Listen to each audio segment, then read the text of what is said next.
اروپایي ټولنې له طالبانو غوښتي چې د ریچارډ بین پر سفر بندیز دې لرې کړي. سلام، وخت مو بخیر. پام وکړئ د نن ورځې تازه خبر ته.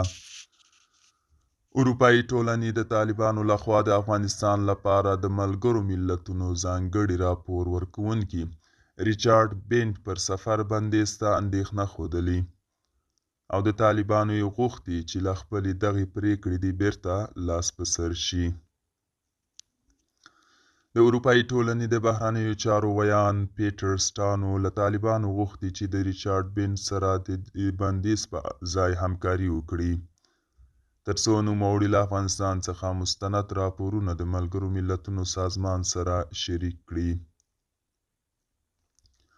دا په داسې حال کې ده چې په دې وروستیو کې طالبانو د افغانستان لپاره د ملګرو ملتونو ځانګړي راپور ورکوونکي ریچارډ بین پر سفر بندیز ولګاوه. طالبانو ادعا کړې چې نوموړي د افغانستان په اړه له حقیقت څخه لرې راپورونه وړاندې کړي دي، چې له همدې کبله نوموړي نور د افغانستان ته سفر نشي کولی. دوستانو، دا و د نن ورځې چمتو کلی خبر. تر بیا هم په الله سپارو.